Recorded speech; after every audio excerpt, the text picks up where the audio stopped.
Hi hello friends, good afternoon all of you. MRL study studio ಚಾನಲ್ಗೆ ತಮಗೆಲ್ಲರಿಗೂ ಸ್ವಾಗತಿಸುತ್ತಾ ಇವತ್ತಿನ ತರಗತಿಯಲ್ಲಿ ದೈಹಿಕ ಶಿಕ್ಷಣ ಶಿಕ್ಷಕರ ಒಂದು ಪಠ್ಯಕ್ರಮಕ್ಕೆ ಸಂಬಂಧಪಟ್ಟಂತಹ ಅನಟಮಿಯಲ್ಲಿ ಬರುವಂತಹ ಅಸ್ಥಿ ಸಂಸ್ಥೆ, ಈ ಒಂದು ಅಸ್ಥಿ ಸಂಸ್ಥೆ ಮೇಲೆ ಇವತ್ತಿನ ತರಗತಿಯನ್ನು ಮಾಡ್ತಾ ಇದ್ದೀನಿ. ಈ ಹಿಂದೆ ನಾನು ಅನಟಮಿಗೆ ಸಂಬಂಧಪಟ್ಟಂತಹ ಕ್ಲಾಸ್ 1 ಕ್ಲಾಸ್ 2 ಮಾಡಿದ್ದೀನಿ. ಮುಂಚೆ ಎಲ್ಲ ಅನಟಮಿ ಫುಲ್ ಒಂದು ಸರಿ ಮುಗಿಸಿದ್ದೀನಿ. ಇವಾಗ ನೆಕ್ಸ್ಟ್ ಸರಿ ಫಸ್ಟಿನಿಂದ ನಾನು ಈ ಕ್ಲಾಸ್ಗಳನ್ನು ಸ್ಟಾರ್ಟ್ ಮಾಡಿದ್ದೀನಿ. ಯಾರೆಲ್ಲ ದೈಹಿಕ ಶಿಕ್ಷಣ ಶಿಕ್ಷಕರ ಒಂದು ನೇಮಕಾತಿಗೆ ಪ್ರಿಪ್ರೇಷನ್ ಮಾಡ್ತಾ ಇದ್ದೀರೋ ಅವರು ಈ ತರಗತಿಗಳನ್ನು ಬಳಸ್ಕೊಳ್ಳಿ ಅಂತ ಹೇಳ್ತಾ ಇವತ್ತಿನ ತರಗತಿಯನ್ನು ಪ್ರಾರಂಭಿಸ್ತಾ ಇದ್ದೀನಿ. ಮಾನವನ ದೇಹದ ಕೆಲವೊಂದು ಮುಖ್ಯ ಅಂಗಗಳಿಗೆ ರಕ್ಷಣೆಯ ಮತ್ತು ಚಲನೆಗೆ ಕಾರಣವಾದಂತಹ ಅವಯವಗಳಿಗೆ ಆಧಾರ ಕೊಡುವಂತಹ ಒಂದು ಸುಂದರ ಆಕೃತಿಗೆ ಅಥವಾ ಕಲಾಕೃತಿಗೆ ಏನಂತೀನೋ ಅಸ್ಥಿ ಸಂಸ್ಥೆ ಅಂಥೇಳಿ ಕರಿತೀವಿ. ಮಾನವನ ದೇಹಕ್ಕೆ ಏನು ಮಾಡ್ತಾಯಿದ್ದು ಒಂದು ಸುಂದರವಾದಂತಹ ರೂಪವನ್ನು ಕೊಡುವಂಥದ್ದು ಯಾವುದಾದರೆ ಅದು ಅಸ್ಥಿ ಸಂಸ್ಥೆ. ಇದರಲ್ಲಿ ಮಾನವನ ಅಸ್ಥಿ ಸಂಸ್ಥೆಯಲ್ಲಿ ನೀರು 50% ಇರ್ತೈತೆ, ಘನ ಪದಾರ್ಥಗಳು 50% ಹೊಂದಿರ್ತೈತೆ. ಅಂದರೆ ಇದರಲ್ಲಿ ಅದು 50 ಇದು 50 ಹೊಂದಿರ್ತೈತೆ. ಘನ ಪದಾರ್ಥಗಳಲ್ಲಿ 67% ಲವಣಗಳಿವೆ, 35% ಏನಿದೆ ಸೆಲ್ಯುಲರ್ ವಸ್ತುಗಳಿವೆ.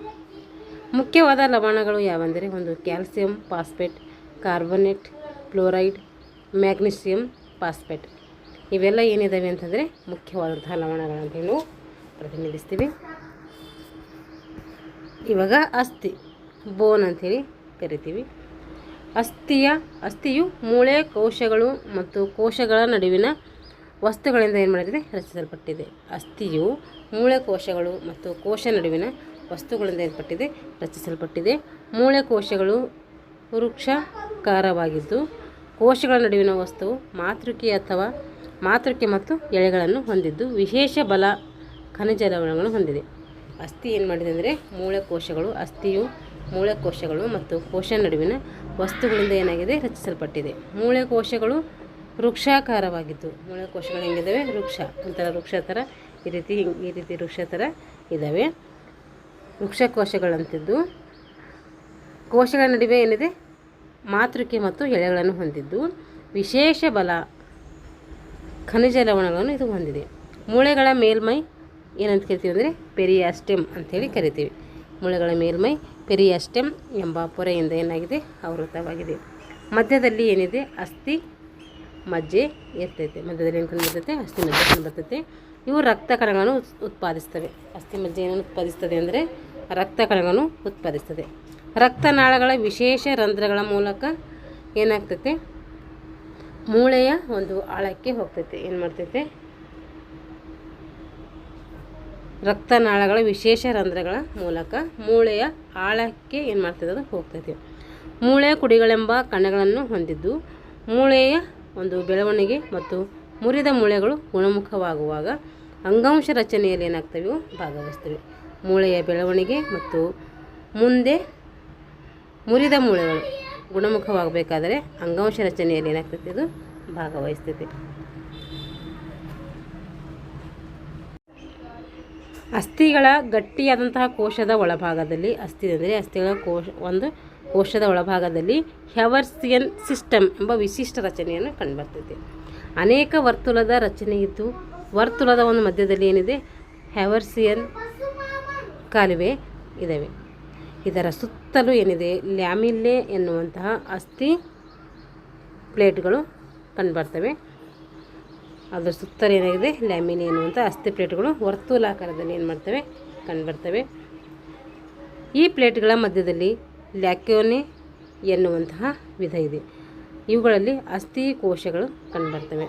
ಹಾಗಾದರೆ ಈಗ ಅಸ್ಥಿಯ ಪ್ರಕಾರಗಳು ಯಾವ್ಯಾವ ಇದಾವೆ ನೋಡ್ರಿ. ಒಂದು ರಚನೆಯ ಪ್ರಕಾರದ ಒಂದು 2 ಭಾಗಗಳು ಕಂಡುಬರ್ತವೆ. ರಚನೆಯ ಪ್ರಕಾರ 2 ಭಾಗಗಳು. ಒಂದು ಬಿರುಸು ಅಥವಾ ಗಡುಸು ಅಸ್ಥಿಗಳು. ಬಿರುಸು ಅಥವಾ ಗಡುಸು ಅಸ್ಥಿಗಳು. ಉದಾಹರಣೆ ಹೇಳಬೇಕಾದ್ರೆ ಅಸ್ಥಿಗಳ ಮೇಲ್ಭಾಗ ಏನಿರ್ತವೆ ಇವು ಬಿರುಸು ಮತ್ತು ಗಡಸಾಗಿರ್ತವೆ. ಮೃದು ಮತ್ತು ಛಿದ್ರಮಯ ಅಸ್ಥಿಗಳು ಕಂಡುಬರ್ತವೆ. ಇವು ಅಸ್ಥಿಗಳ ಒಳಭಾಗ ಮತ್ತು ಅಸ್ಥಿಗಳ ಮೇಲ್ಭಾಗ ಅಂತ ಕರಿತೀವಿ. ಅಸ್ಥಿಗಳ ರಚಿತ ದ್ರವ್ಯದ ಪ್ರಕಾರ 2 ಭಾಗಗಳು ಕಂಡುಬರ್ತವೆ. ಒಂದು ಮೆಂಬ್ರೇನ್ಗಳಿಂದ ಆದಂತಹ ಒಂದು ಅಸ್ಥಿಗಳು. ಉದಾಹರಣೆ ಹೇಳಬೇಕಾದ್ರೆ ತಲೆಬುರುಡೆ. ಮೃದಸ್ಥಿಗಳಿಂದಂತಹ ಏನು ಅಸ್ಥಿಗಳು. ಮೃದು ಅಸ್ಥಿಗಳಿಂದ ಆದವುಗಳು ಮೆಂಬ್ರೇನ್ಗಳಿಂದ ಆಗಿದಂಥವು ಯಾವುದಂದರೆ ಅದು ತಲೆಬುರುಡೆ. ಮೃದಸ್ಥಿಗಳಿಂದ ಯಾವುದು ಆಗಿದೆ ಅಂದರೆ ಅದು ಅಂಗಾಂಶಗಳಿಂದ ಅಸ್ಥಿಗಳು. ರಚನೆ ಆಧಾರದ ಮೇಲೆ ಬೇರೆ, ಅಸ್ಥಿಗಳ ಆಧಾರದ ಮೇಲೆ ಬೇರೆ, ಮತ್ತು ಅಸ್ಥಿಗಳ ಆಕಾರ ಮತ್ತು ಗಾತ್ರದ ಒಂದು ವಿಧಾನಗಳಲ್ಲಿ ಬೇರೆ ಬೇರೆ ರೀತಿ ಇದ್ದಾವೆ. ಈಗ ಅಸ್ಥಿಗಳ ಆಕಾರ ಗಾತ್ರದ ಪ್ರಕಾರ 5 ಭಾಗಗಳು ನೋಡ್ತೀವಿ ನಾವು. ಒಂದು ಉದ್ದವಾದ ಮತ್ತು ಭಾರವಾದ ಮೂಳೆಗಳು. ಉದಾಹರಣೆ ಹೇಳಬೇಕಾದ್ರೆ ಫ್ಯೂಮರ್, ಟಿಬಿಯಾ, ರೇಡಿಯಸ್, ಅಲ್ನ. ಉದ್ದವಾದ ಮತ್ತು ಚಪ್ಪಟೆಯಾದಂತಹ ಒಂದು ಮೂಳೆಗಳಿದ್ದಾವೆ. ಅದಕ್ಕೆ ಉದಾಹರಣೆ ಹೇಳಿದ್ರೆ ಅದು ಪಕ್ಕೆಲುಬುಗಳು. ಚಪ್ಪಟೆಯಿಂದ ಆದಂತಹ ಅಸ್ಥಿಗಳು ಯಾವಂದರೆ ಅದು ತಲೆಬುರುಡೆ ಅಸ್ಥಿಗಳು. ಕೊಂಬುಗಳುಳ್ಳ ಅನಿಯಮಿತ ಅಸ್ಥಿಗಳು ಯಾವಂದರೆ ಅದು ಬೆನ್ನುಮಣಿ ಅಸ್ಥಿಗಳು. ಗಿಡ್ಡ ಆಗ್ಯದೆ, ಗಿಡ್ಡ ಆಗಬೇಕದು ಗಿಡ್ಡ. ಮತ್ತು ಬಿರುಸಾದಂಥ ಅಸ್ಥಿಗಳು ಯಾವಂದರೆ ಅದು ಮುಂಗೈ ಮಣಿಗಳು. ಅಸ್ಥಿಗಳ ಒಂದು ರಚನೆ ಆಧಾರದ ಮೇಲೆ ಆಯಿತು. ಇವಾಗ ಅಸ್ಥಿಗಳ ಕಾರ್ಯದ ಪ್ರಕಾರ ಅವು ಕೆಲಸ ಮಾಡುವಂಥ ಒಂದು ಆಧಾರದ ಮೇಲೆ ಇವುಗಳನ್ನು ಪ್ರಕಾರಗಳಾಗಿ ಮಾಡಿದ್ದಾರೆ. ಒಂದು ಭಾರ ಹೊರುವ ಅಸ್ಥಿಗಳು ಯಾವಂದರೆ ಅದು ಫ್ಯೂಮರ್ ಮತ್ತು ಟಿಬಿಯಾ. ಇವು ಏನಂತೀವಿ ಭಾರ ಹೊರುವ ಅಂಥ ಅಸ್ಥಿಗಳನ್ನು ಕರಿತೀವಿ.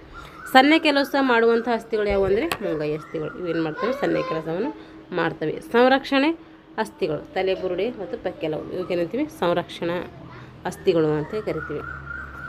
ಅಸ್ಥಿಪಂಜರವನ್ನು ತಲೆಬುರುಡೆ, ಬೆನ್ನು ಮಣಿಸರ, ಎದೆಯ ಗೂಡು, ಭುಜದ ಅಂಕಣ, ಜಗಣದ ಅಂಕಣ ಮತ್ತು ಕೈಕಾಲು ಅಸ್ಥಿಗಳೆಂದು ಏನು ಮಾಡ್ತೀವಿ? ವಿಂಗಡಣೆ ಮಾಡ್ತೀವಿ. ದೇಹದಲ್ಲಿ ಒಟ್ಟು ಎಷ್ಟು ಮೂಳೆಗಳಿದ್ದಾವೆ ಅಂದರೆ ದೇಹದಲ್ಲಿ ಒಟ್ಟು 206 ಮೂಳೆಗಳು ಕಂಡುಬರ್ತವೆ. ದೇಹದಲ್ಲಿ ಒಟ್ಟು ಎಷ್ಟು ಮೂಳೆಗಳಿದ್ದಾವೆ ಅಂದರೆ ದೇಹದಲ್ಲಿ ಒಟ್ಟು 206 ಮೂಳೆಗಳು ಕಂಡುಬರ್ತವೆ.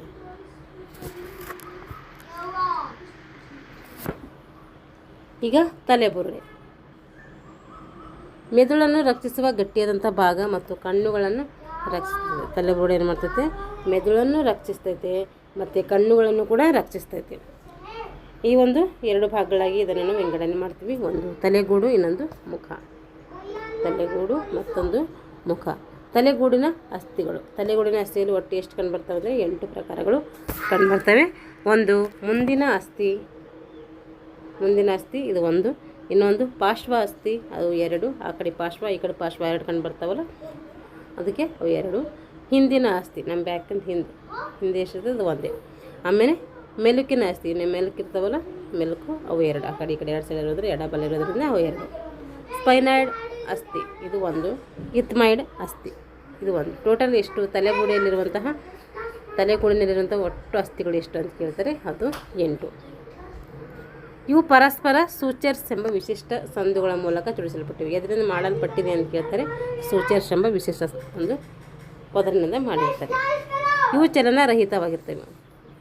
ತಲೆಗೂಡಿನಲ್ಲಿರುವಂತಹ ಸಂದುಗಳಿರ್ತವೆ ಅಂತಂದರೆ ಇವು ಚಲನೆ ಇರಲ್ಲ. ಇವಕ್ಕೆ ಯಾವುದೇ ರೀತಿ ಚಲನೆ ಮೂಮೆಂಟು ಹಿಂಗೆ ಚಲಿಸುವಂಥ ಕಾಲು ಹೆಂಗೆ ಚಲಿಸ್ತವೆ, ಕೈ ಹೆಂಗೆ ಚಲಿಸ್ತೋ ಆ ರೀತಿ ಚಲನೆ ಇರಲ್ಲ, ಚಲನರಹಿತವಾಗಿರ್ತವೆ. ಹಾಗಾಗಿ ಇವು ಎಷ್ಟು ಅಂದರೆ 8 ಅಸ್ಥಿಗಳು.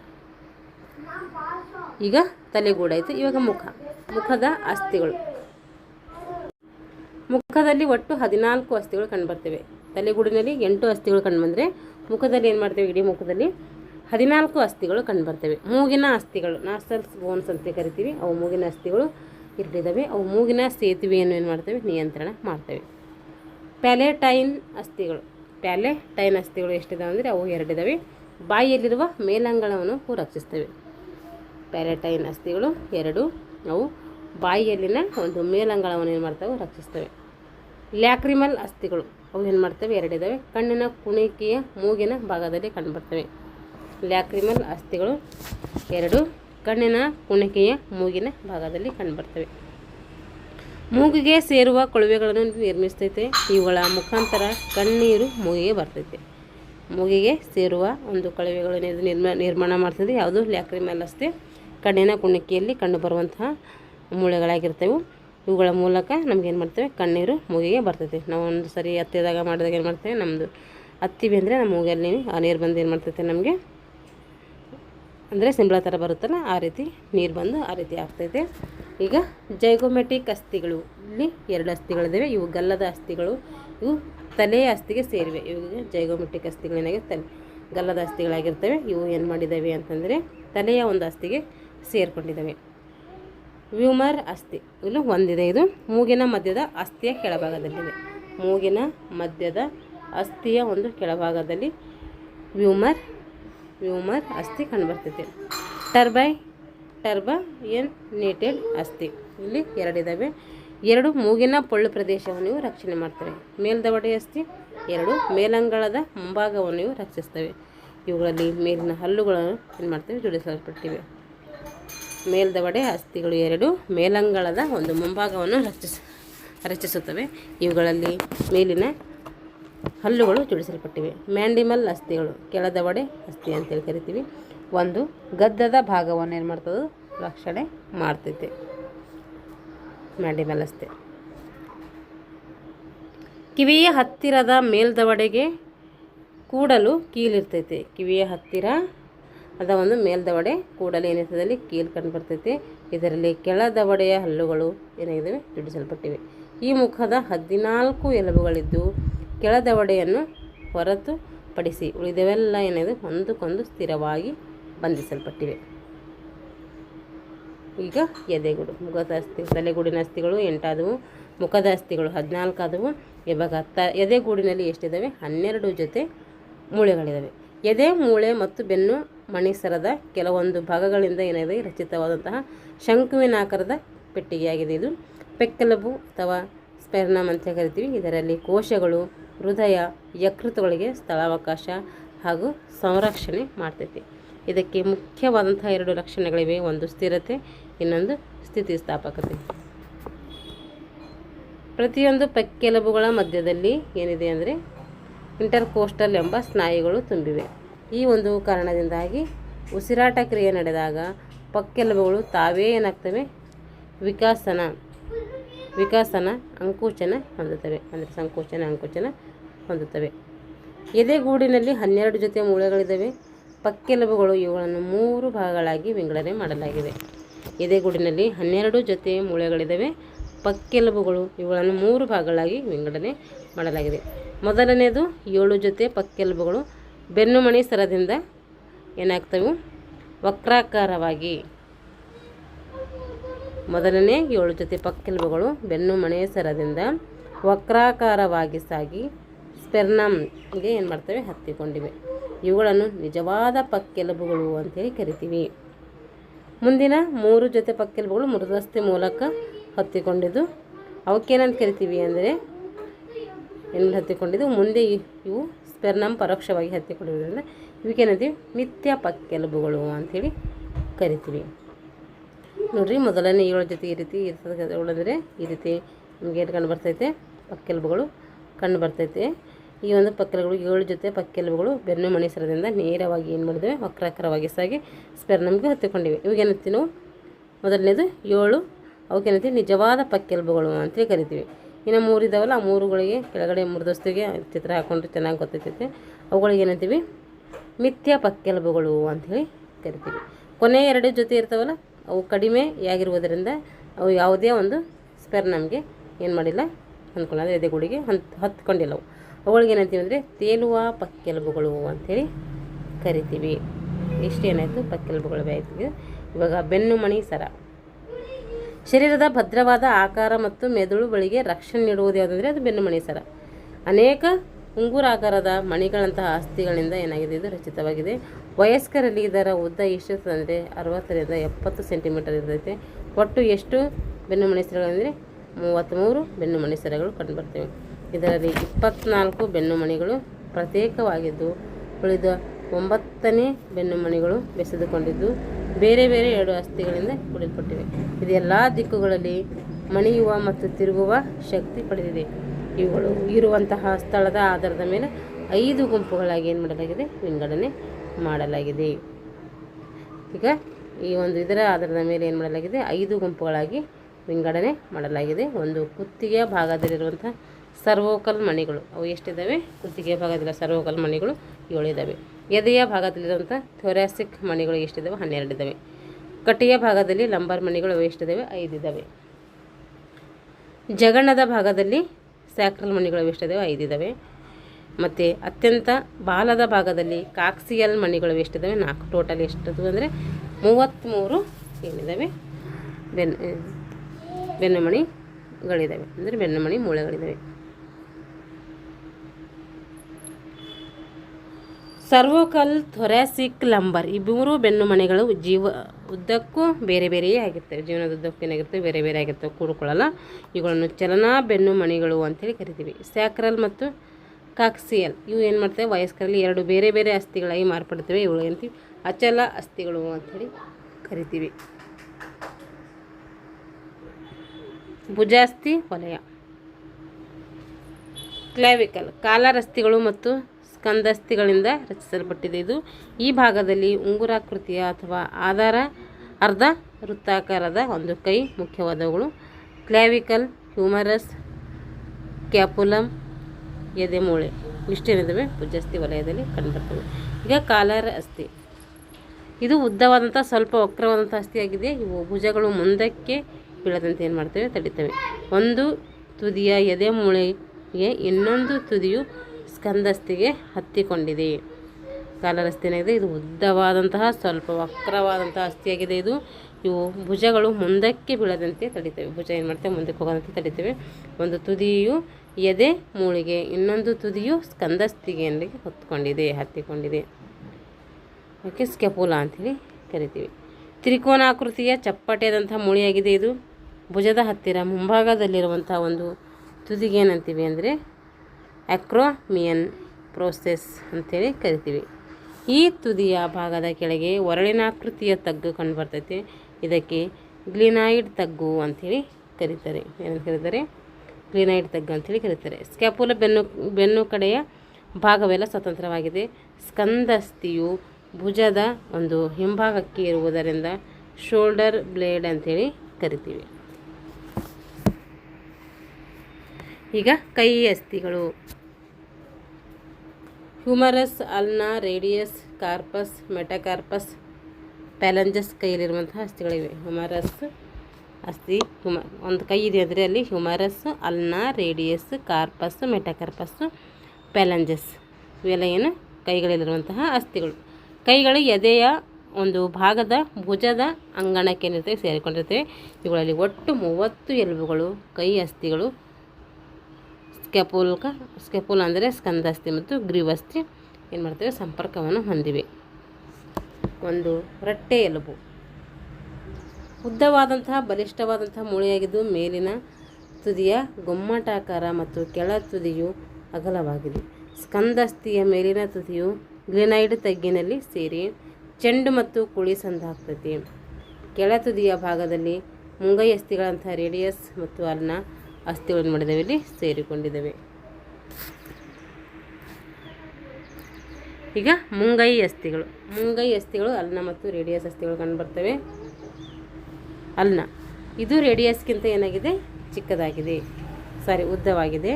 ಹ್ಯೂಮರಸ್ ಅಸ್ಥಿಯ ಒಂದು ಕೆಳ ತುದಿಯ ಹಿಂಭಾಗದಲ್ಲಿರುವಂತಹ ತಗ್ಗಿನಲ್ಲಿ ಸೇರಿಕೊಂಡಿರುವುದರಿಂದ ಮೊಣಕೈ ಏನು ಮಾಡೋಕ್ಕಾಗಲ್ಲ, ಮಡ್ಚಕ್ಕೆ ಬರೋದಿಲ್ಲ. ಅಲ್ನಾ ಏನಾಗಿದೆ, ರೇಡಿಯಸ್ಗಿಂತ ಉದ್ದವಾದಂಥ ಮೂಳೆ. ಹ್ಯೂಮರಸ್ ಅಸ್ಥಿಯ ಒಂದು ಕೆಳತುದಿಯ ಹಿಂಭಾಗದಲ್ಲಿರುವಂತಹ ತಗ್ಗಿನಲ್ಲಿ ಸೇರಿಕೊಂಡಿರುವುದರಿಂದ ಮೊಣಕೈ ಏನಾಗಲ್ಲ, ಮಡ್ಚಕ್ಕೆ ಬರೋದಿಲ್ಲ. ಈಗ ರೇಡಿಯಸ್ ಇದು ಅಲ್ನಕ್ಕಿಂತ ಏನಾಗಿದೆ, ಚಿಕ್ಕದಾಗಿದೆ. ಇದು ತಲೆಯ ಭಾಗ ಚಪ್ಪಟೆಯಾಗಿದೆ. ರಟ್ಟೆಯ ಎಲುಬಿನ ಕೆಳಭಾಗಕ್ಕೆ ಇದು ಕೂಡಿಕೊಂಡಿದೆ. ಮುಂಗೈ ಮಣಿಗಳಿಂದ ಬದಿಯ ಅಲ್ನಾ ಅಸ್ಥಿಗಳಿಂದ ಏನಾಗಿದೆ, ಇದು ಕೂಡಿದೆ. ಹಸ್ತದ ಅಸ್ಥಿಗಳು ಇವು 3 ಕಾರ್ಪಸ್, ಮೆಟಾಕಾರ್ಪಸ್, ಪ್ಯಾಲಂಜಸ್ 3 ಕಂಡುಬರ್ತವೆ ಇಲ್ಲಿ. ಹಾಗಾದರೆ ಕಾರ್ಪಸ್ ಅಂದರೆ ಏನಾದರೆ ಗಜುಗದ ಆಕೃತಿಯ 8 ಮಣಿಗಳಿರ್ತವೆ. ಕಾರ್ಪಸ್ನಲ್ಲಿ ಏನಿರ್ತವೆ, ಗಜುಗದ ಆಕೃತಿಯ ಒಂದು 8 ಮಣಿಗಳು ಕಂಡುಬರ್ತವೆ. 4ರಂತೆ 2 ಸಾಲುಗಳಲ್ಲಿ ಜೋಡಿಸಲ್ಪಟ್ಟಿರ್ತವೆ. ರೇಡಿಯಸ್ ಮತ್ತು ಅಲ್ನಾಗೆ ಮೇಲಿನ ಸಾಲು ಹೊಂದಿದರೆ ಕೆಳಗಿನ ಸಾಲು ಹಸ್ತದ ಸ್ಥಿತಿಗೆ ಸೇರಿಕೊಂಡಿದೆ. ಏನು ಮಾಡಿದೆ, ಮೇಲಿನ ಸಾಲು ಹೊಂದಿದರೆ ಕೆಳಗಿನ ಸಾಲು ಏನು ಮಾಡ್ಕೊಂಡಿದ್ದಾರೆ, ಹಸ್ತಸ್ಥಿಗಳಿಗೆ ಏನು ಮಾಡಿದೆ, ಸೇರಿಕೊಂಡಿದೆ. ಇದು ಈಗ ಮೆಟಾಕಾರ್ಪಸ್ 5 ಅಸ್ಥಿಗಳು ಕಂಡು ಬರ್ತವೆ. ಇಲ್ಲಿ ಮೆಟಾಕಾರ್ಪಸ್ನಲ್ಲಿ ಹಸ್ತದಲ್ಲಿನ ಮಣಿಕಟ್ಟಿನ ಅಸ್ಥಿಗಳಿಗೆ ಜೋಡಿಸಲ್ಪಟ್ಟ 5 ಅಸ್ಥಿಗಳು ಕಂಡು ಬರ್ತವೆ. ಮುಂದೆ ಬೆರಳುಗಳ ಅಸ್ಥಿಗೆ ಇದು ಸೇರಿಕೊಂಡಿದೆ. ಸ್ಥಳ, ದಂಡ ಮತ್ತು ತುದಿಗಳನ್ನು ಇದು ಹೊಂದಿದೆ. ಪ್ಯಾಲಂಜಸ್ ದಂಡ ಮತ್ತು 2 ತುದಿಗಳನ್ನು ಇದು ಒಳಗೊಂಡಿದೆ. ಒಟ್ಟು 14 ಅಸ್ಥಿಗಳಿದ್ದು ಬೆರಳುಗಳಲ್ಲಿ 2, ಉಳಿದ 3 ಬೆರಳುಗಳಲ್ಲಿ 3ರಂತೆ ಕಂಡುಬರ್ತವೆ. ಒಟ್ಟು 14 ಅಸ್ಥಿಗಳು ಪ್ಯಾಲಂಜಸ್ನಲ್ಲಿ ಕಂಡುಬರ್ತವೆ.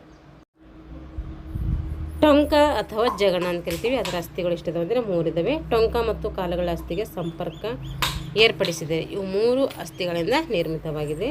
ಇಲಿಯ, ಪ್ಯೂಬಸ್, ಇಚ್ಚಿಯಂ ಈ 3 ಅಸ್ಥಿಗಳನ್ನು ಸೇರುವಂತಹ ಹೊರಭಾಗದಲ್ಲಿ ಒಂದು ಏನಾಗಿದೆ, ಇದು ಹೊರಳುಂಟಾಗಿದೆ. ಇದಕ್ಕೆ ಅಸಿಟ್ಯಾಬುಲಮ್ ಅಂತೇಳಿ ಕರಿತೀವಿ. ಸ್ತ್ರೀಯರಲ್ಲಿ ಈ ಅಂಕಣವು ಏನಾಗಿರ್ತದೆ, ಹೆಚ್ಚು ವಿಸ್ತಾರವಾಗಿ ಕಂಡುಬರ್ತದೆ. ಹರವಿರ್ತದೆ ಅಂದರೆ ವಿಸ್ತಾರವಾಗಿ ಕಂಡುಬರ್ತದೆ ಅಂತ ಅರ್ಥ. ಇಲಿಯಂ ಇದು ಅಸ್ಥಿಯ ಒಂದು ಹಗರಾಗಿದ್ದು ಇಲಿಯಂ ಆಸಿಟ್ಯೂಬುಲಮ್ ಎಂದು ಏನಾಗಿದೆ, ಮೇಲ್ಗಡೆಗೆ ಚಾಚಿರ್ತದೆ. ಪ್ಯೂಬಿಸ್ ಇದು ಜಗಣದ ಮುಂಭಾಗದ ಅಸ್ಥಿಯಾಗಿದ್ದು ಇಚ್ಚಿಯಂ ಇದು ಪೃಷ್ಠದ ಅಸ್ಥಿಯ ಒಂದು ಕೆಳಭಾಗದಲ್ಲಿ ಕಂಡುಬರ್ತದೆ. 2 ಅಸ್ಥಿಗಳ ಜೋಡಣೆಗೆ ಸಿಂಪೆಸಿಸ್ ಪ್ಯೂಬಿಸ್ ಅಂತೇಳಿ ಕರಿತೀವಿ. ಇವಾಗ ಕಾಲುಗಳ ಅಸ್ಥಿಗಳು, ಕೈಗಳಲ್ಲಿ 8 ಇದ್ದರೆ ಕಾಲುಗಳಲ್ಲಿ 7 ಕಂಡುಬರ್ತವೆ. ತೊಡೆಯ ಅಸ್ಥಿ ಫ್ಯೂಮರ್ ಅಸ್ಥಿ ಅಂತ ಕರಿತೀವಿ. ಅದು ಒಂದು ಉದ್ದವಾದಂತಹ ಮೂಳೆ ಇಲ್ಲಿರ್ತೈತೆ ಫ್ಯೂಮರ್ ಅನ್ನೋದು. ಇದಕ್ಕೆ ಗೋಲಾಕಾರದ ತಲೆ ಇದ್ದು ಆಸಿಟ್ಯೂಬಲ್ನಲ್ಲಿ ಏನಾಗಿದೆ ಸೇರಿಕೊಂಡಿರ್ತೈತೆ. ಈ ಒಂದು ತಲೆಯ ಮಧ್ಯಭಾಗದಲ್ಲಿ ಸಣ್ಣ ರಂಧ್ರದಂತಹ ಕುಣಿ ಇರ್ತೈತೆ. ಇದನ್ನು ನಾವು ಏನಂತೀವಿ ಅಂದರೆ ಪೋವಿಯಾ ಕ್ಯಾಪಿಟಿಸ್ ಅಂತೇಳಿ ಕರಿತೀವಿ. ಇದರ ಕುತ್ತಿಗೆಯ ಭಾಗವು 1.5 ಅಂಗುಲದಷ್ಟು ಉದ್ದವಾಗಿದ್ದು ಕುತ್ತಿಗೆಯ ಹೊರ ಭಾಗಕ್ಕೊಂದು ಮತ್ತು ಒಳ ಭಾಗಕ್ಕೊಂದು ಒಟ್ಟು 2 ಏನಾಗಿದ್ದಾವೆ ಎಬ್ಬುಗಳು ಕಂಡುಬರ್ತವೆ. ಇವುಗಳನ್ನು ಟ್ರೋಕ್ಯಾಂಟರ್ ಅಂತಾರೆ. ಇವಕ್ಕೇನಂತಾರೆ, ಟ್ರೋಕ್ಯಾಂಟರ್ ಅಂತೇಳಿ ಕರೀತಾರೆ. ಹೊರಗಿನದು ದೊಡ್ಡ ಟ್ರೋಕ್ಯಾಂಟರ್, ಒಳಗಿನದು ಸಣ್ಣ ಟ್ರ್ಯಾಕ್ಯಾಂಟರ್. ತೊಡೆಯ ಅಸ್ಥಿಯ ಕೆಳ ಒಂದು ಭಾಗವು ಅಗಲವಾಗಿದ್ದು ಮುಂದಿನ ಅಸ್ಥಿಗಳಿಗೆ ಜೋಡಣೆಯಾಗಲು ಏನಾಗ್ತದೆ, ಅನುಕೂಲ ಆಗ್ತದೆ. ಜೋಡಣೆಯ ಭಾಗಕ್ಕೆ ಕೊಂಡಾಯಿಲ್ ಅಂತೇಳಿ ಕರಿತೀವಿ. ಈಗ ಮೊಣಕಾಲು ಚಿಪ್ಪು, ಇದು ಕ್ವಾಡ್ರಿಸೆಪ್ಸ್ ಫೀಮೋರಿಸ್ ಸ್ನಾಯುವಿನ ಒಂದು ಟೆಂಡ್ನಲ್ಲಿ ಏನಾಗ್ತದೆ ಉತ್ಪತ್ತಿಯಾಗಿ ಅದರಲ್ಲಿಯೇ ಭದ್ರವಾಗಿ ಹಿಡಿದಿಟ್ಟಲ್ಪಡ್ತೈತೆ. ಒಳಗಿನ ಮೈಯು ತೊಡೆಯ ಫೀಮರ್ ಅಸ್ಥಿಯ ಕೆಳಭಾಗದ ಮುಂದೆ ಇದೆ. ಏನಾಗ್ತೈತಿ, ಇದು 0ಗೆ ಸಹಾಯಕ ಆಗ್ತೈತಿ. ಟಿಬಿಯಾ ಇದು ಮುಂಗಾಲಿನ ದೊಡ್ಡ ಅಸ್ಥಿ. ಇದಕ್ಕೆ ರೋಮನರ ಕೊಳಲಿನ ಆಕೃತಿ ಇರುವುದರಿಂದ ಟಿಬಿಯಾ ಅಂತೇಳಿ ಹೆಸರು ಬಂದಿದೆ. ಚರ್ಮದ ಕೆಳಗೆ ನಮ್ಮ ಕೈಗೆ ಸ್ಪರ್ಶವಾಗ್ತದೆ. ಇದನ್ನು ಏನಂತ ಕರಿತೀವಿ ಅಂದರೆ ನಾವು ಸೀನ್ ಬೋನ್ ಅಂಥೇಳಿ ಕರಿತೀವಿ. ಇದರ ಹೊರಬದಿಗೆ ಫಿಬುಲಾ ಅಸ್ಥಿ ಇರ್ತೈತೆ. ಕೆಳಗಡೆಗೆ ಟ್ಯಾಲಸ್ ಎಂಬ ಪಾದದ ಅಸ್ಥಿಗೆ ಹೊಂದಿಕೊಂಡಿರ್ತೈತೆ. ಯಾವುದು, ಟಿಬಿಯಾ. ಈಗ ಫಿಬುಲಾ ಇದು ಬ್ರೂಚಿನ ಪಿನ್ನಿನಂತೆ ಇರುವುದರಿಂದ ಇದಕ್ಕೆ ಬ್ರೂಚ್ ಬೋನ್ ಅಂತೇಳಿ ಕರಿತೀವಿ. ಇದು ಶರೀರದ ಭಾರವನ್ನು ತೆಗೆದುಕೊಳ್ಳೋದಿಲ್ಲ. ಇದು ರಕ್ತನಾಳಿಗೆ ಸಂರಕ್ಷಣೆ ಇರ್ತೈತೆ. ಸ್ನಾಯುಗಳಿಗೆ ಆಧಾರವನ್ನು ಸಹ ಫಿಬುಲಾ ಕೊಡ್ತೈತೆ. ಈಗ ಪಾದದ ಅಸ್ಥಿಗಳು ಟಾರ್ಸಲ್ಸ್ ಅಂತೇಳಿ ಕರಿತೀವಿ. ಟಾರ್ಸಲ್ಸ್ ಅಸ್ಥಿಗಳು 7. ಇವು ಗಿಡ್ಡ ಅಸ್ಥಿಗಳು ಕಾನ್ಸಲೆಸ್ ಅಸ್ಥಿ ಜಾಲದಿಂದ ಕೂಡಿರ್ತೈತೆ. ಇದು ನಿಂತಾಗ ಶರೀರದ ಭಾರವನ್ನು ಹೊರತೈತೆ. ಇದರಲ್ಲಿ ದೊಡ್ಡದಾದ ಯಾವುದಂದರೆ ಕ್ಯಾಲ್ಕಿನಿಯಂ ಅಂದರೆ ಹಿಮ್ಮಡದ ಅಸ್ಥಿ ಒಂದಾಗಿರ್ತೈತೆ. ಇದಕ್ಕೆ ಟ್ಯಾಲಸ್, ನ್ಯಾವಿಕಲರ್, ಕ್ಯೂನಿಫಾರ್ಮ್ ಇವು 7 ಎಲುಬುಗಳಿವೆ. ಕ್ಯಾಲಿನಿಯಂ ಅಂದರೆ ಹಿಮ್ಮಡಿ ಅಸ್ಥಿ ಪಾದದ ಹಿಂದಿನ ಅಸ್ಥಿಯಾಗಿದ್ದು ಶರೀರದ ಹಿಂಭಾಗದ ಭಾರವು ಇದರ ಮೇಲೆ ಬೀಳ್ತೈತೆ. ಕ್ಯಾಲ್ಕಿನಿಯಂ ಟಾರ್ಸಲ್ಸ್ ಅಸ್ಥಿಗಳಲ್ಲಿಯೇ ಅತಿ ದೊಡ್ಡವಾದಂಥ ಅಸ್ಥಿ ಯಾವುದಂದರೆ ಕ್ಯಾಲ್ಕಿನಿಯಂ. ಮೇಲ್ಭಾಗದಲ್ಲಿ ಟ್ಯಾಲಸ್ ಕಂಡುಬರ್ತೈತಿ. ಟಿಬಿಯಾ ಮತ್ತು ಫಿಬುಲಾಗಳಿಂದ ಇದು ಉಂಟಾದಂತಹ ಹದಡದ ಸಂದನ್ನು ಏನು ಮಾಡ್ತೈತಿ, ಇದು ಉಂಟು ಮಾಡಿದೆ. ಕ್ಯಾಲ್ಕೇನಿಯು ಮುಂದೆ ಕ್ಯೂಬಾಯಿಡ್ ಇದೆ. ಕ್ಯಾಲ್ಕೇನಿಯು ಮುಂದೆ ಏನಾಗ್ತದೆ, ಕ್ಯೂಬಾಯಿಡ್ ಇದೆ. 1 ನ್ಯಾವಿಕ್ಯುಲರ್, 3 ಕ್ಯೂನಿಫಾರ್ಮ್, ಒಟ್ಟು 4 ಅಸ್ಥಿಗಳು ಟ್ಯಾಲಸ್ದ ಮುಂದೆ ಇದೆ. ಟ್ಯೂಬಾಯ್ಡ್ 3, ಹೀಗೆ ಒಟ್ಟು ಅಸ್ಥಿಗಳು ಎಷ್ಟಿದಾವೆ ಅಂದರೆ 7 ಅಸ್ಥಿಗಳು ಕಂಡುಬರ್ತವೆ. ಈಗ ಮೆಟಾಟಾರ್ಸಲ್ಸ್ ಎಷ್ಟಿದಾವೆ ಅಂದರೆ 5 ಅಸ್ಥಿಗಳು ಮೆಟಾಟಾರ್ಸಲ್ ಕಂಡುಬರ್ತವೆ. ಪಾದದ ಭಾಗವಾಗಿದೆ. ಹೆಬ್ಬೆರಳಿನ ಕ್ಯೂನಿಫಾರ್ಮ್ 3, ಕಿರುಬೆರಳಿನ ಕಡೆಗೆ ಇರುವಂಥ 2 ಅಸ್ಥಿಗಳು ಇವು ಕ್ಯೂಬಾಯ್ಡ್ ಅಸ್ಥಿಗೆ ಏನಾಗಿದ್ದಾವೆ, ಸೇರಿಕೊಂಡಿದ್ದಾವೆ. ಪ್ಯಾಲೆಂಜಸ್ 14 ಅಸ್ಥಿಗಳು. ಹೆಬ್ಬೆರಳಿನಲ್ಲಿ 2 ಮತ್ತು ಉಳಿದ ಬೆರಳುಗಳಲ್ಲಿ 3 ತುಂಡುಗಳು ಇರ್ತವೆ. ಇವು ಬೆರಳಿನ ಅಸ್ಥಿಗಳ ಕೈ ಬೆರಳಿಗಿಂತ ಹೆಚ್ಚು ಗಿಡ್ಡವಾಗಿದ್ದು ದಪ್ಪವೂ ಕೂಡ ಇರ್ತವೆ. ಇಲ್ಲಿ ಗಮನಿಸಬೇಕಾದ ಅಂಶಗಳೇನೆಂದರೆ ಪುರುಷರಲ್ಲಿ ಅಸ್ಥಿಪಂಜರದ ಒಟ್ಟಾರೆ ದ್ರವ್ಯರಾಶಿ ಹೆಚ್ಚಾಗಿರುವುದರಿಂದ ಸ್ತ್ರೀಯರ ಅಸ್ಥಿಪಂಜರಕ್ಕಿಂತ ಹೆಚ್ಚು ಏನಾಗಿರ್ತೈತೆ ಅದು ಭಾರವಿರ್ತದೆ. ಪುರುಷರಲ್ಲಿ ಅಸ್ಥಿಪಂಜರದ ಒಟ್ಟಾರೆ ದ್ರವ್ಯರಾಶಿ ಏನಾಗಿರ್ತದೆ ಅಂದರೆ ಹೆಚ್ಚಿರುವುದರಿಂದ ಸ್ತ್ರೀಯರ ಅಸ್ಥಿಪಂಜರಕ್ಕಿಂತ ಹೆಚ್ಚು ಭಾರವಾಗಿರ್ತದೆ. ಅಂದರೆ ಅಸ್ಥಿಪಂಜರ ಸ್ತ್ರೀ ಪುರುಷರಿಗೆ ಹೋಲಿಸಿದರೆ ಯಾರ್ದು ಭಾರ ಇರ್ತದೆ ಅಂದರೆ ಪುರುಷರಿರ್ತೈತೆ. ಸ್ತ್ರೀಯರಲ್ಲಿ ಸ್ಯಾಕ್ರಮ್ ಅಸ್ಥಿ ಹೆಚ್ಚು ಹರವಾಗಿದ್ದು ಅಂದರೆ ವಿಸ್ತಾರವಾಗಿದ್ದು, ಇದರಿಂದ ಜಗಣದ ಅಸ್ಥಿಗಳು ಹೆಚ್ಚು ಹರವಾಗಿರ್ತವೆ ಅಂದರೆ ವಿಸ್ತಾರವಾಗಿರ್ತವೆ ಅಂತ ಅರ್ಥ. ಸ್ತ್ರೀಯರಲ್ಲಿ ಈ ಕಂಕಣವು ಹೆಚ್ಚು ಹರವಾದದ್ದು ಆಳವಾದವು ಇರ್ತೈತೆ. ಹೆಚ್ಚು ಹರವಾದತೆ ಆಳವು ಕೂಡ ಇರ್ತೈತೆ. ಸ್ತ್ರೀಯರಲ್ಲಿ ಭುಜದ ಒಂದು ಕಂಕಣವು ಇಕ್ಕಟ್ಟಾಗಿದ್ದು, ಜಗಣದರ ಒಂದು ಕಂಕಣವು ಏನಾಗಿರ್ತದೆ ಹರವಾಗಿರುವುದರಿಂದ ಅವರ ಕೈಗಳು ನೇರವಾಗಿ ಕೆಳಗೆ ಜೋತು ಬೀಳಲಾರವು. ಇಲ್ಲಿ ಏನಿದೆ ಅಂದರೆ ಸ್ತ್ರೀಯರಲ್ಲಿ ಭುಜದ ಕಂಕಣ ಏನಾಗ್ತದೆ ಇಕ್ಕಟ್ಟಾಗಿದ್ದು ಅಂದರೆ ಅಷ್ಟು ವಿಸ್ತಾರವಾಗಿರಲ್ಲ. ಜಗಣದ ಒಂದು ಕಂಕಣವು ಏನಾಗ್ತದೆ ಅದು ವಿಸ್ತಾರವಾಗಿರ್ತದೆ. ಅದರಿಂದ ಅವರ ಕೈಗಳು ಏನು ಮಾಡ್ತವೆ ನೇರವಾಗಿ ಕೆಳಗೆ ಜೋತು ಬೀಳಲಾರದೆ ಅವರ ಮೊಣ ಕೈ ಸ್ವಲ್ಪ ಏನಾಗಿರ್ತದೆ ವಕ್ರವಾಗಿ ಕಾಣ್ತವೆ. ಇಷ್ಟು ಏನಾಯ್ತಂದರೆ ಅಸ್ಥಿ ಒಂದು ಸಂಸ್ಥೆದ ಬಗ್ಗೆ ನಾವು ಅಸ್ಥಿಗಳು ಸಂಕ್ಷಿಪ್ತವಾಗಿ ತಿಳ್ಕೊಂಡಿದ್ದೀವಿ. ಇವಾಗ ಮುಂದಿನ ತರಗತಿಯಿಂದ ನಿಲುವು ಒಂದು ನಿಲುವಿನ ಬಗ್ಗೆ ಮುಂದಿನ ತರಗತಿಯಲ್ಲಿ ನಾವು ಸಂಕ್ಷಿಪ್ತವಾಗಿ ತಿಳ್ಕೊಳ್ಳೋಣ. ಈ ಒಂದು ಕ್ಲಾಸ್ 2-3 ಸರಿ ನೋಡ್ಕೊಳ್ರಿ. ಒಂದೇ ಸರಿ ಅರ್ಥ ಆಗೋದಿಲ್ಲ ಇದು ಅನಾಟಮಿ. ಅದರಲ್ಲಿ ಪಾಯಿಂಟ್ಸು ಕೂಡ ಅಂದರೆ ಜಾಸ್ತಿ ಇರ್ತವೆ. ನಮಗೆ ಇದು ಓದ್ಲಿಕ್ಕೆ ಒಂಥರ ಇಂಟ್ರೆಸ್ಟ್ ಬರ್ತೈತಿ. ಅದಕ್ಕೋಸ್ಕರ ನೀವು ನೀಟಾಗಿ ಓದ್ಕೊಳ್ಳಿ. ಒಂದು ಸರಿ ಓದ್ಕೊಂಡು ನೋಟ್ಸ್ ಮಾಡ್ಕೊಂಡು ಇಟ್ಕೊಳ್ಳಿ. ಅವಾಗ ನಿಮಗೆ ಸ್ವಲ್ಪ ಈಸಿ ಅನಿಸ್ತೈತಿ. ಯಾರೆಲ್ಲ ಒಂದು ದೈಹಿಕ ಶಿಕ್ಷಣ ಶಿಕ್ಷಕರ ನೇಮಕಾತಿಗೆ ಪೂರ್ವ ಸಿದ್ಧತೆ ಮಾಡ್ಕೊತಿದ್ದಾರೋ ಅವರು ನಮ್ಮ ಚಾನಲನ್ನು ಸಬ್ಸ್ಕ್ರೈಬ್ ಮಾಡಿಕೊಂಡು ವಿಡಿಯೋಗಳನ್ನು ವಾಚ್ ಮಾಡಿ. ಇಷ್ಟ ಆಗಿದ್ರೆ ಲೈಕ್ ಆ್ಯಂಡ್ ಶೇರ್ ಮಾಡಿ ಅಂತ ಹೇಳ್ತಾ ಇಲ್ಲಿಗೆ ತರಗತಿಯನ್ನು ಮುಗಿಸ್ತಾ ಇದ್ದೀನಿ. ಎಲ್ಲರಿಗೂ ಧನ್ಯವಾದಗಳು.